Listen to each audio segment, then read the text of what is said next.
Hello everyone, I am Madeleine and I am here today to teach you about storing your products in your fridge correctly. It's a really important one to help reduce food waste in your household. The fridge at home, the modern technology that we've come through to get the fridge at home, is really beneficial to us, and if we use it correctly, it can show how much food that we can reduce wasting in our kitchen. Food spoilage in households is a major contributor to food waste. The main food that we are wasting is produce, dairy, meat, seafood, and leftovers. Why we're wasting this food is because we're letting it go off or not being used before it's used by date. We've got a crammed fridge, we don't know where things are, we don't know where they're stored. We've got impartially used ingredients, so you might have a little bit of cauliflower that's left over and you've just left it there and unfortunately let it rot. And then misjudging on food size or food meals that we serve or we produce and cook, and then we're not using them before they go off or freezing them. The benefits that we can get from actually saving this produce from going into landfill is, first of all, saving that cost to you. So it means that you're saving more money, you're not replacing food when it doesn't need to be. You're reducing things going into landfill in the compost. You're ensuring that your fridge is functioning correctly, so everything's stored in the correct position. It means it's actually efficiently working for you. And then we're preventing it from spoiling in the fridge. So these practical tips that we'll learn today in this food storage workshop will all come into place, and you'll see what I've said in terms of the benefits that we get will really help you. And I think the main thing we need to think about is how much money it could save you, and the really big important one is how much we're going to reduce going into our landfill. On the Love Food Hate Waste website in the UK, they have given us a guide on how to check that the temperature of your fridge is sitting at 5 degrees. This is the temperature your fridge does need to be sitting at to ensure that your produce and your products in your fridge will survive and will last until they are going to go off or go past their use by date. On their website, they state that there is 5 kind of ways to ensure that your fridge stays at that temperature. So the first one is to shut your fridge door correctly, but also don't linger at your fridge door when you're looking in there. The longer you keep it open, the more your temperature will increase, which we don't want. So make sure you're very quick, smart, open, close, get what you need, and don't kind of stand there thinking, I'm going to find something to eat. I know it's in there. The next one is to use a thermometer. So if you've got an electrical thermometer or even just a simple one that I'll show you shortly, they can just show you that your fridge is sitting at 5 degrees. You can either leave it in there always or check it every couple of weeks. I kind of just pop it in there every couple of weeks and just check that it's still sitting at the correct temperature. The next one is to never put hot products in your fridge. So say you've made a soup or a stew that's very hot, and it's best to leave it on your bench and let it cool down. And then once it's sitting nearly at room temperature, then you can pop it in your fridge, just so there isn't a huge influx of heat coming into your fridge. Next one is to make sure that you're storing your products in the fridge in the right areas, which we'll go through shortly, so we'll learn about how to store from the top to the bottom. And then the last one is when you're on your way home from the supermarket, that if you do have fridge products, that they're stored in a cooler bag. So they're coming home at their correct temperature, and then they're going straight into the fridge, and they will be stored in their correct temperature there. On the website of Love Food Hate Waste, it gives you a guide on how to check your fridge temperature, and according to your fridge brand and fridge that you have at home, which is very practical because not all fridges work the same way and function the same way. Some have freezers on top, some have freezers on the bottom, some are smaller, some are bigger. So get online, have a look and see where your fridge stands and how you can check your correct temperature in that fridge, because that's the really important part, is making sure that your fridge is sitting at 5 degrees. So another important part in your fridge is the airflow. So the airflow will come at different vents throughout the fridge, and we want to make sure that when your products are stored in there, that you're not blocking that airflow. That's like a cycle, kind of like it moves around and makes sure that everything around the fridge is sitting at its right temperature. If you have jam-packed your fridge and made it really densely full of products and kind of blocked those air vents, that means your airflow is going to get stuck. And so you're going to have parts of the fridge which might be cooler, parts that might be warmer. So it's really, really important you observe where your vents are and the airflow goes, and just make sure when you are packing things away that it kind of has its route that it can follow. All right, so here we have our wonderful fridge for today, but your fridge at home will be different. A lot of fridges will have a freezer at the top or a freezer at the bottom, and maybe smaller, maybe bigger, really just depends what you've got at home. The fridge today doesn't have a freezer inside it, so we're just working with the whole shelving. The next part that I explained, so I'm going to go through the door and where to store products in your fridge. It will vary to what you have at home. So just I've kind of given it a rough guide. So just kind of use what you've got at home and try and just have a look and assess it your own way. So we'll go inside the fridge now. So here we have the door. The door is normally the warmest part of the fridge, just because it obviously is opened and closed quite a lot, and the air and the flow gets to that.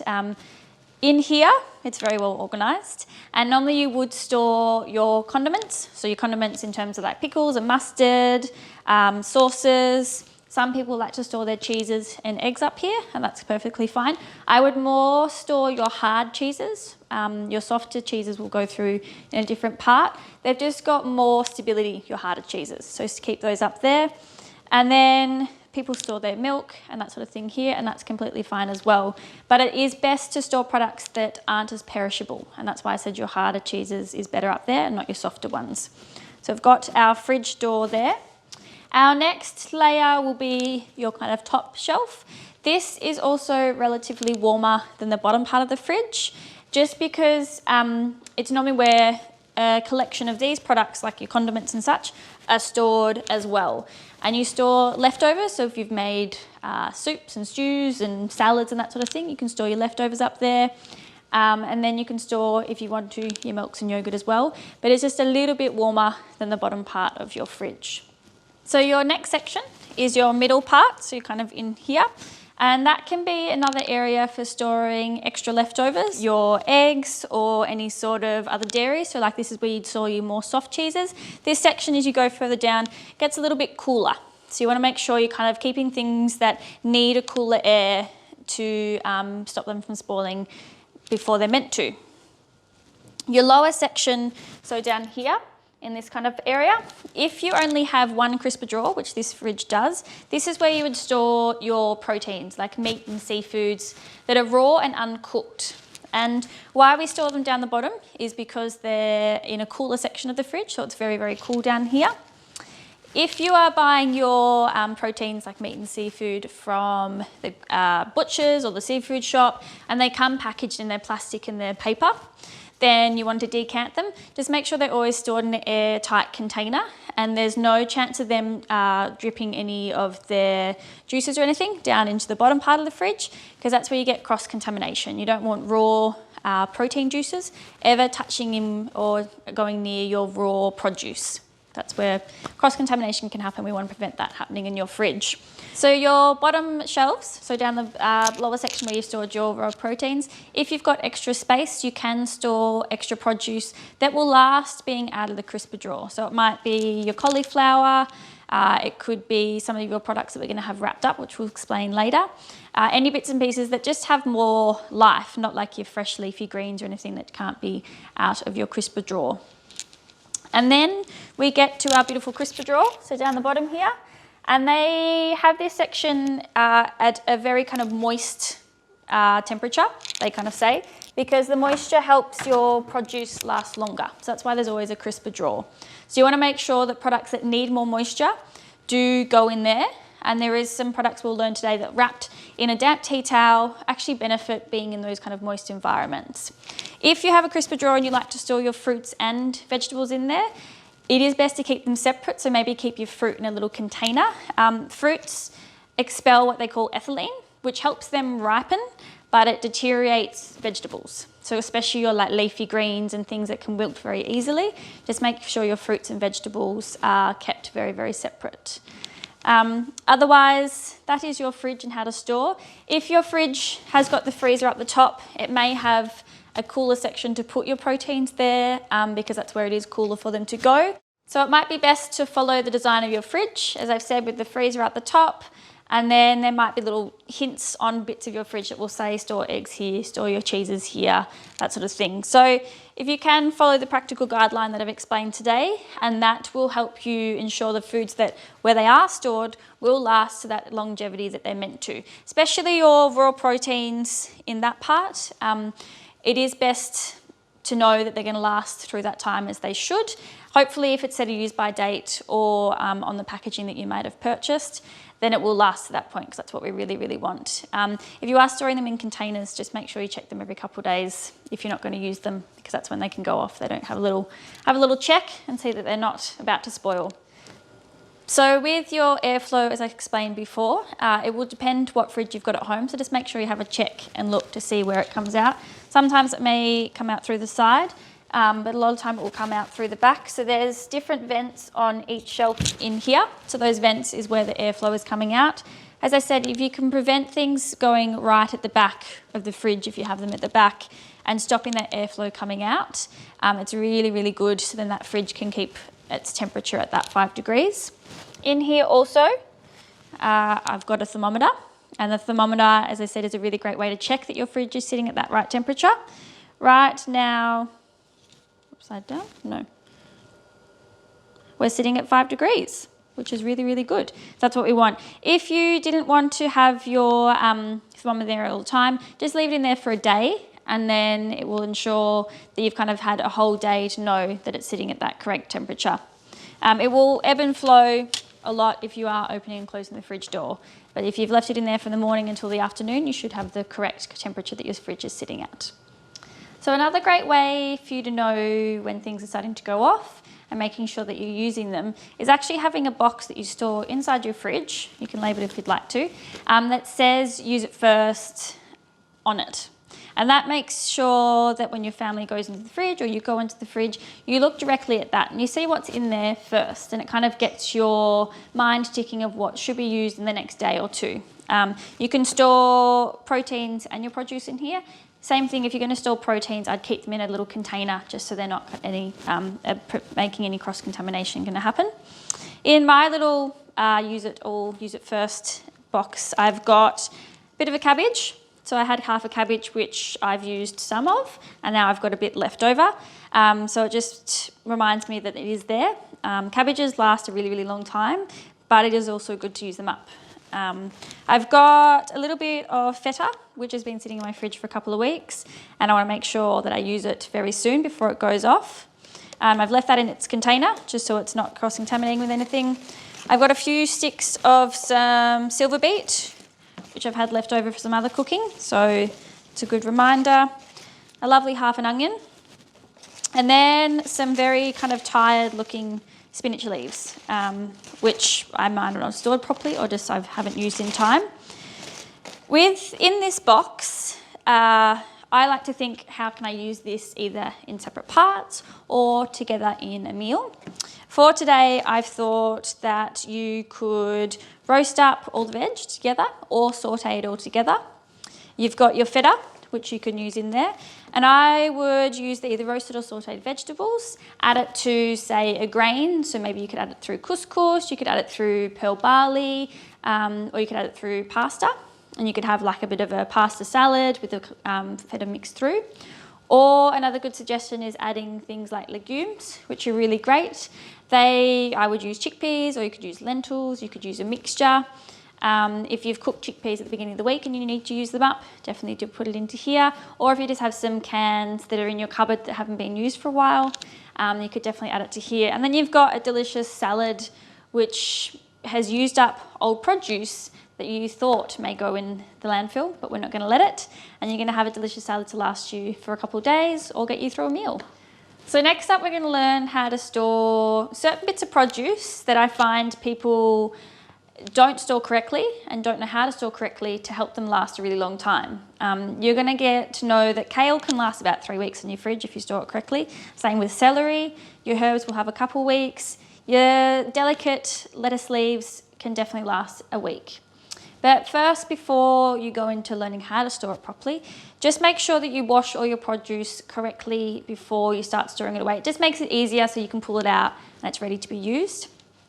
With your produce, I like to fill my sink up with about a quarter full of water and then either use apple cider vinegar or bicarb soda. Stir it all in and then you soak your produce in there for about 10 to 20 minutes. I like to kind of mix it all about, make sure everything's nicely covered in the vinegary or bicarby water. And then I lay tea towels on the bench and then let them dry. And make sure you dry them thoroughly. You don't want too much moisture left on your produce. Any moisture we need we'll add in when we store them for the fridge. There is a little kind of recipe card or instructions on how to wash your produce on your notes. So if you need to refer back to them, that's there for you. All right, so first up, we're going to talk about the celery. I know we're all very afraid of buying a whole bunch of celery, which is fair enough if you're a single person, so you could buy half a bunch. But this bunch of celery in the other workshop, which is the low waste cooking workshop, you've learned how to kind of use every part of it, and today we're going to learn how to store it so you don't have to think about preserving it or turning into stock and that sort of thing, but it will last you a very long time in your fridge. So we grab our celery bunch and we're going to kind of break it into three like I did in the low waste cooking workshop. So we've got our first part, which is the core. Save the core using your stock recipe, which is in the low waste cooking one. It is so delicious and it's got so much flavour still and shouldn't be just thrown out and popped in the compost or popped in your bin.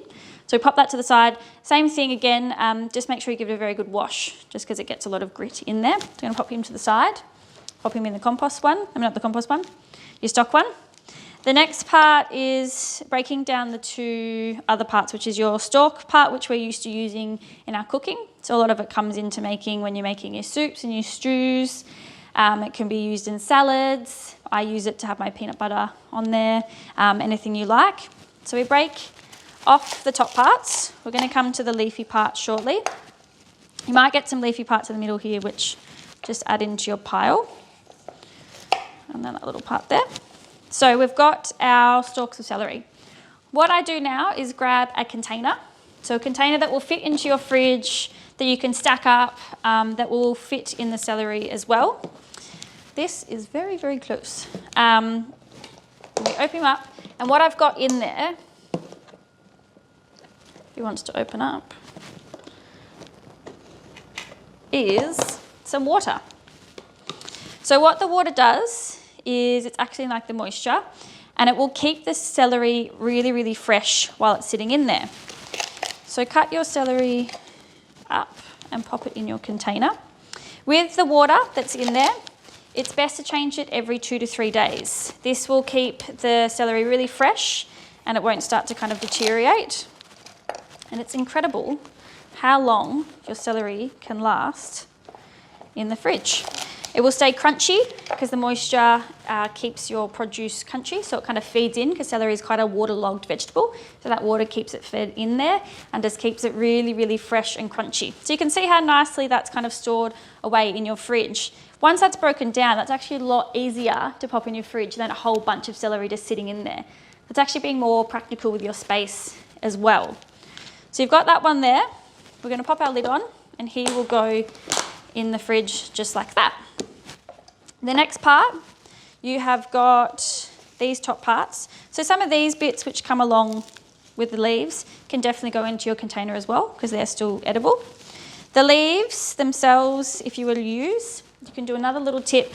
So say you're going to make your celery top pesto, or if you'd run out of parsley and you needed something other than parsley, celery leaves are a really good replacement. And so you can pick them off and you pop them in a container. In the bottom of your container, I've just got a little bit of paper towel that's just lightly damp. So it's just got a little bit of water on it. So that moisture again will keep your leaves nice and fresh. So pop those in there. Kind of pick them off. There's a few stalks in there as well, which is completely fine. And then you pop your lid on. And there is your leaves if you need them for salads, pesto, whatever you're going to make with that recipe. If you've got more leaves, you've got more stalks left over, the next thing you do is you save them. And the way you save them is you get your tea towel, so your fantastic tea towel, which we've all got at home, and you dampen it. So same thing, moisture's coming into this to keep them, your celery lasting longer. And you wrap it up. And we're going to do a few bits of wrapping up today. You wrap it up like you're wrapping up, some people like to say kebab or a baby. So you pop it in. You've got your celery leaves. This, as I said, can be used in any sort of cooking, save for your stocks, but just make sure it's not wasted and it doesn't just go straight into the compost. You wrap it up and you just want to make sure you tuck in the ends. So you kind of tuck in both ends, you wrap it up again, and then you've got a nice little tight swaddle of celery. So we've got our celery core, which we're going to save for our stock. We've got our celery stems, which are sitting in their water. You're going to change every 2 to 3 days, and they're going to last you a really long time. You've got your celery leaves in the container with a bit of damp tea towel or paper towel, just so they last a little bit longer for your salads and your celery top pesto. And then you've got your other tops for extra cooking, or that may go into your stock as well. And you can see how much easier that is going to fit in your fridge than a large bunch of celery. So next up we have the wonderful carrot that we all use and always have in our crisper drawers. I sometimes like to get a little bit ahead for the week and prepare my carrots either for snacking or maybe knowing that I might make something later in the week that is going to use them up. So don't peel them, they don't need to be peeled. I normally just chop them into chunks, into halves and halves again, and just pop them in a container. Same as the celery, I pop them in the container with some water in the bottom. And you're going to change that water every couple of days, exactly the same as the celery. Carrots like to be in moisture, so that's why they are in the water, and this will really help them last a very long time. If they start to get any blemishes on the outside, so any kind of bit darker bits of spots on the outer layer on their peels, then you could peel them, but just remember to save those peels for your scrap stock. Otherwise, you can cut them up like this. You can cut them up a little bit further, or if you are going to keep them long as well, keep them whole and pop them in the container whole. Same sort of thing, just that little bit of moisture helps them last their little while. So it's a container that easily fits into the fridge, easily stackable, and it means there's a little bit of room in your crisper drawer for other things and more kind of fragile produce that you might have purchased for the week. So we're going to pop our lid on and we're going to come back, pop the carrots in the fridge. All right, so next up is our hearty leafy greens. And what I mean by hearty is when they come on a stem, so they've got a little bit more kind of body to them. Your hearty leafy greens include kale, which I know everyone's on the kale bandwagon, and it's really delicious and really good. And it does start to wilt at some point, so we're going to make sure it lasts a really long time. Other products which you can do this same method in is if you get silver beet. So silver beet, the big beautiful one, comes on the stems. And then if you get Tuscan kale, which is another type of kale, it's just a lot darker and greener, more used for like Italian kind of cooking. And if you had things like beetroot stems in their leaves, anything that's hearty and got stems to it and needs moisture, this is what you can do to it. So you've got your bunch, you've washed it, it's ready to go, ready to be stored. Same practice, we're going to get our damp tea towel again, so you're going to have a lot of tea towels used, but that's not a bad thing. We get our damp tea towel again, not so wet that you have to wring it out. It's just very damp that if you wrung it out, there's no moisture coming out, it's just gently kind of sitting in there. You pop your tea towel down, and same practice, very, very tightly wrap it together. And you could, if you had silver beet as well, I'd wrap it in the same parcel, so just wrap it all together. So we pop him in there, wrap it all up. If you can, if there's enough space, try and tuck the ends in, especially this top one, because that's where the leaves are. We pop him down, and then you've got your nice little swaddle again. What I do like to do, if I may think I'm not going to use it for another week or so, I've purchased it, thought, okay, I'm not going to use it this week's cooking, I'm going to use it next week's cooking. I then get, if you have got, a lot of people may not have plastic bags anymore, but this is another kind of protection barrier and keeps that moisture really, really strong. So you then pop it in the plastic bag, and then you give it another wrap around, and then that will last in your fridge for a really, really long time in the crisper drawer. It's got 2 layers. It's very nicely wrapped up tight. If you remember, if you're not going to use it in that week, just check that the tea towel has still got a little bit of moisture left in it. If it hasn't, just unwrap it, lightly dampen it again, and then wrap up your produce again. But otherwise, you're going to have kale for a very, very, very long time. So next up, we're going to do our delicate salad leaves. So these are the ones that have a lot more moisture available in them. And if they're not stored correctly, will wilt, and they'll start to kind of really wilt inside your fridge. Make sure they're very, very thoroughly washed. I've used a salad spinner today. If you didn't have a salad spinner and you just had like a strainer, just rinse it under the tap, and then I grab a tea towel and just tip this washed salad leaves onto the tea towel and just dampen out the moisture. So just make sure you're getting rid of much moisture as possible. Too much moisture will kind of make them a little bit slimy. So you want to make sure they're dry, just so you don't get that sliminess when you're storing them as well. So if you had a salad spinner, you could keep them in your fridge like this as well and just check on them every couple of days. Make sure you kind of turn them around, because that's where the bottom ones sometimes get a little bit more slimy compared to the top ones. If you didn't have room in your fridge for your salad spinner, so sometimes you've got a smaller fridge, this is quite a bulky item to have. So the other option is you can store them back in a spare plastic bag if you had it at home. So that's why a lot of products you see at the supermarket and markets do come in plastic bags, because it's a good way to store them. But what I've discovered, which is a really great tip and uses up that handbag that you get at Christmas time, is you grab your handbag, mine's got a lovely face on it, and you dampen it as well, very, very lightly. So just the same as you would dampen the tea towels for the other parts. And you're going to add your salad mix into there. The dampness will keep them fresh. And the calico bag will keep them even fresher. So pop them all in there. And then don't squash it down too much. You could wrap it around. And then you've got your nicely stored salad leaves. So they're in there, they've got a little bit of moisture to help them last a little bit longer. And they will go into your crisper drawer, because they are best in your crisper drawer, because that's where they get the perfect temperature.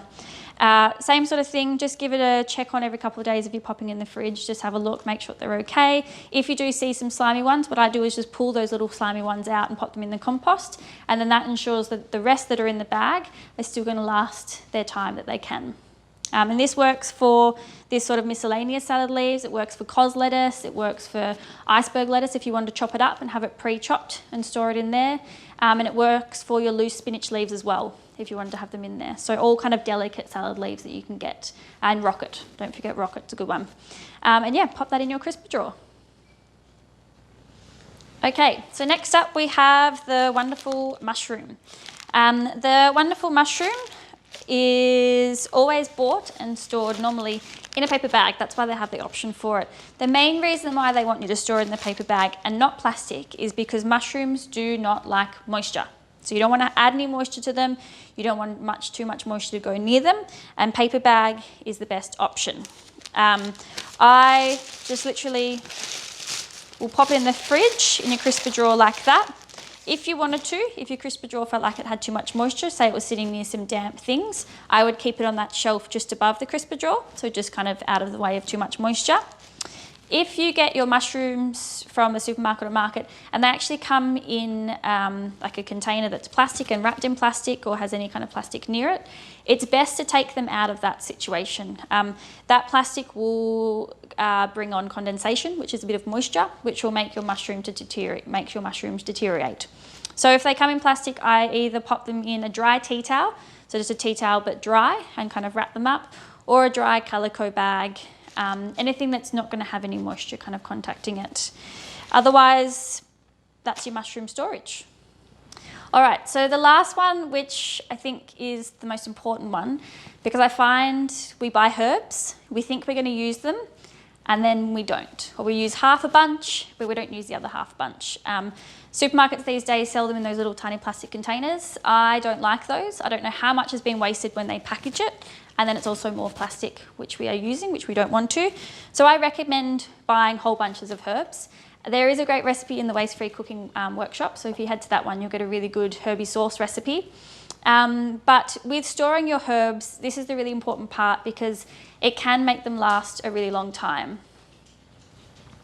So your herbs like moisture, like your heartier kale and produce that needs a little bit of moisture, so do herbs. What I like to do is pretty much the same practice as I do with the wrapping of other things, and then pop them in the crisper drawer.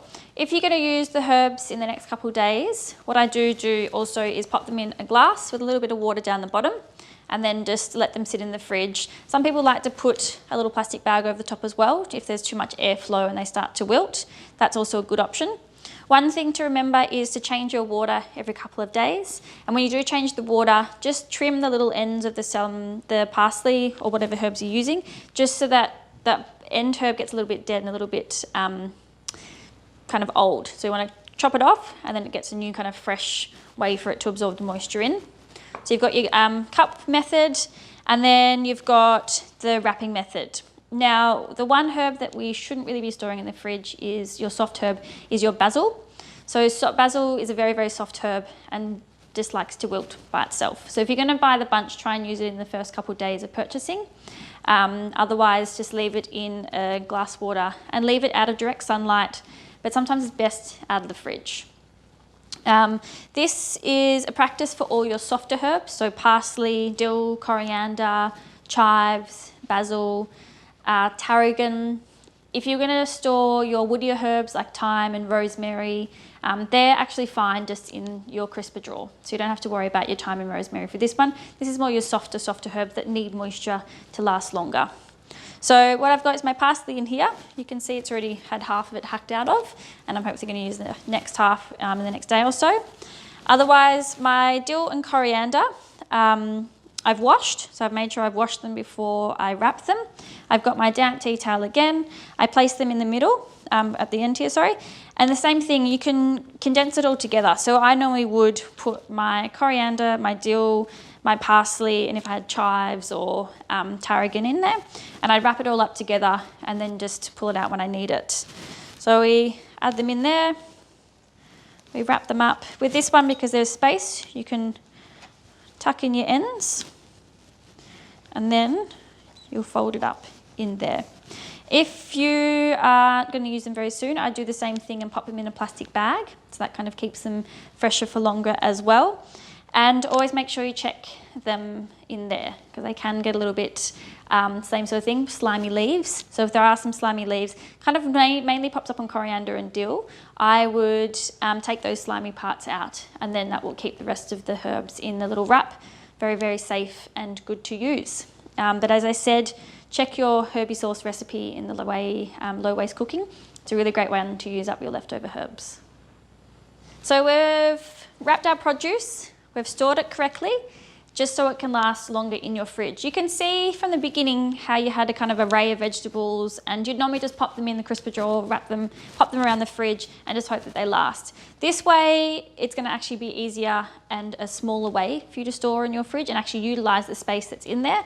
And you're going to make sure that this kale and your herbs are going to have a really good longevity and last a long time for you. So, open your fridge. The first ones I'm going to pop in are my cut down or broken down parts of my celery and carrots. So same practice when I explained in the storing in your fridge. I'm going to put them closer to the crisper drawer because we want to keep them cool. So I'm going to pop them down the bottom here. And then you've got your leaves, which I'll pop down there as well. Parsley in your glass jar up the top here. Perfect little spot for it, not too cold. And then we've got a little container, which is the start of our scrap pile stock for the week. So that's got our core of our celery. So I would add my onion skins, my carrot peels, a few garlic cloves, any more bits of corn or anything you've got. You've got your veggie scrap stock started there. Our mushrooms, I'm going to leave till last. I'm going to see what fits in the crisper drawer, and then whatever doesn't fit, we'll pop on the next shelf up. So open our crisper drawer. Kale, very important. Pops in there. We've got our celery tops. So remember we had our celery tops as well. So I'm going to use those. Got our herbs, so they can go in. Very important that we add our delicate leaves. I always gently place them on top, so don't pop them at the bottom of your crisper drawer because they'll get crushed. Always just pop them gently on top so they've got space and they don't get crushed in there. And then I'm going to put the mushrooms on the shelf just so I don't make too much squashing. Thanks for joining us in this workshop today. To watch more of these great videos, follow the link below to register. These workshops are free and full of practical hints and recipe ideas to help you reduce your kitchen waste and also save time and money.